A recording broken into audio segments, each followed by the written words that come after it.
എല്ലാവർക്കും നീർമാതളത്തിലേക്ക് സ്വാഗതം. ഇന്നത്തെ കഥ മാധവിക്കുട്ടിയുടെ അമ്മ.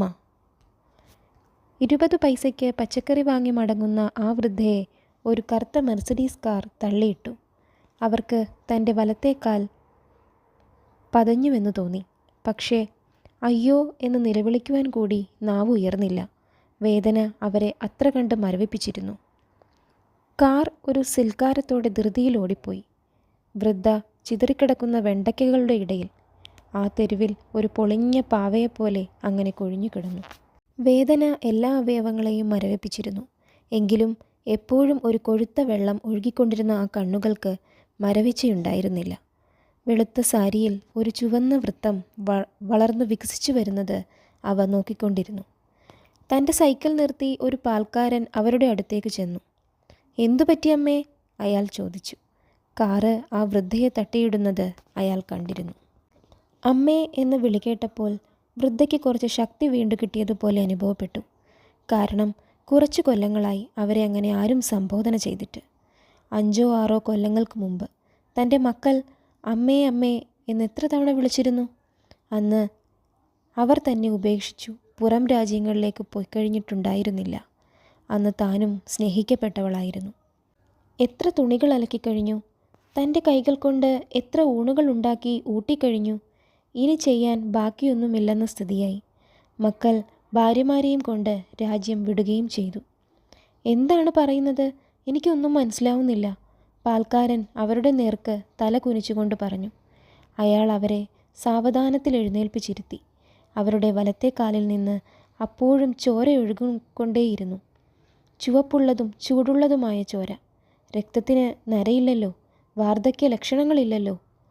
ഒരു പോലീസുകാരൻ അപ്പോഴേക്കും അവിടെ പുസ്തകങ്ങളുമായി പ്രത്യക്ഷപ്പെട്ടു. "താനാണോ ഇവരെ വീഴ്ത്തിയിട്ടത്?" അയാൾ പാൽക്കാരനോട് ചോദിച്ചു. "ഇതെന്തു ഭ്രാന്ത്?" പാൽക്കാരൻ പറഞ്ഞു. "ഇവരെ ഒരു കറുത്ത ബിലാത്തിക്കാറ് വീഴ്ത്തിയിട്ടതാണ്. അത് നിൽക്കാതെ ഓടിക്കളഞ്ഞു. ഞാൻ എന്തിനീ വൃദ്ധയെ വീഴ്ത്തിയിടുന്നു? എനിക്ക് കണ്ണില്ലെന്നുണ്ടോ? എനിക്ക് തലയ്ക്ക് നൊസ്സുണ്ടോ?" "ശരി ശരി, എന്നാൽ താനാണ് ഈ കേസിൻ്റെ ദൃക്സാക്ഷി," പോലീസുകാരൻ പറഞ്ഞു. "പറയൂ, എന്താണ് പേര്?" "എൻ്റെ പേര് ബോലേറാം എന്നാണ്." "അച്ഛൻ്റെ പേരോ?" "അച്ഛൻ്റെ പേര് മോത്തിറാം." "തൻ്റെ സ്വദേശം എവിടെയാണ്?" "ഇമാംഗഞ്ച്."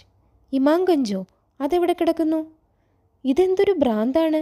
പാൽക്കാരൻ അക്ഷമനായി പറഞ്ഞു. "ഗയയുടെ അടുത്താണല്ലോ ഇമാംഗഞ്ച്.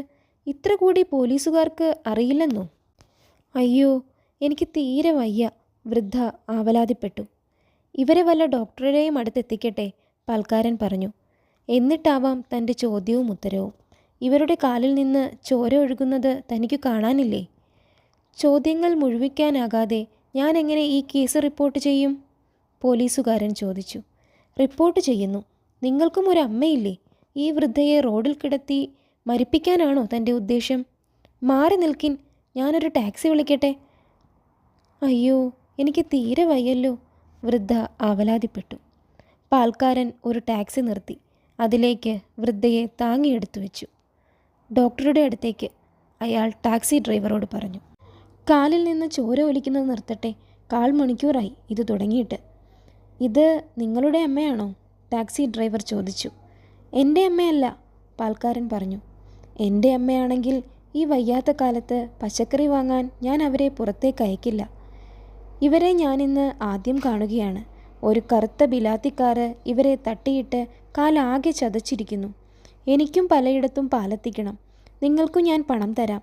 ഇവരെ ഒരു ഡോക്ടറുടെ അടുത്തെത്തിക്കാമോ?" "പണമൊന്നും വേണ്ട, ഞാൻ എത്തിക്കാം," ടാക്സി ഡ്രൈവർ പറഞ്ഞു. ഡോക്ടറുടെ മുറിയിലേക്ക് താങ്ങിയെടുത്തുകൊണ്ടാണ് അയാൾ ആ വൃദ്ധയെ കൊണ്ടുചെന്നത്. "എന്തുപറ്റി?" ഡോക്ടർ ചോദിച്ചു. "ഇവരെ ഒരു ബിലാത്തിക്കാർ വീഴ്ത്തിയിട്ടു," ഡ്രൈവർ പറഞ്ഞു. "കാലിന്മേൽ ചതവ് പറ്റിയിരിക്കുന്നു."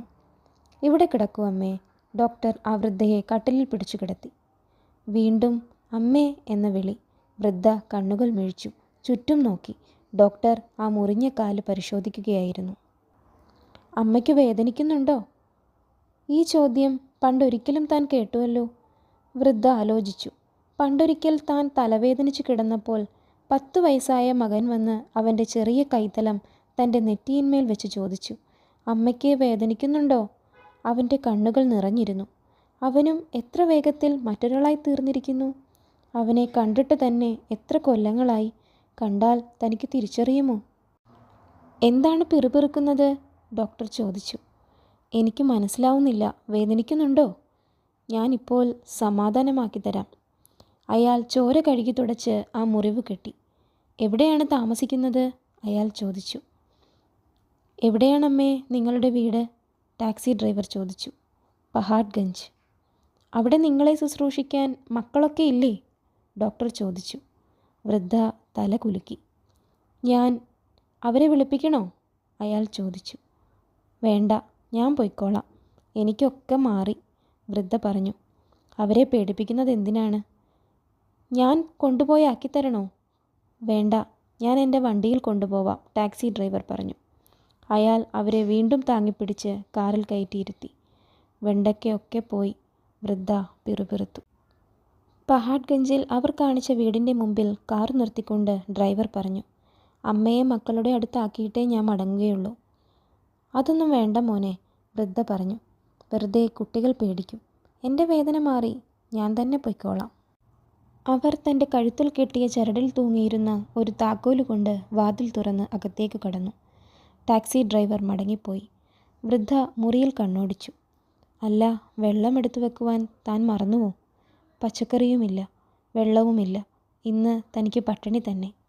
അവർ വെറും നിലത്ത് ഒരു പായ കൂടി വിരിക്കാൻ മെനക്കെടാതെ കിടന്നു.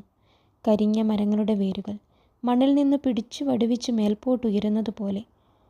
ആ കൈവിരലുകൾ ഒരു നിശ്ചലതയോടെ മേൽപോട്ട് വളഞ്ഞു കിടക്കുന്നു. കണ്ണുകളിൽ നിന്ന് കണ്ണുനീർ കലർന്ന ഒരു കൊഴുത്ത വെള്ളം ഒലിച്ചുകൊണ്ടിരുന്നു.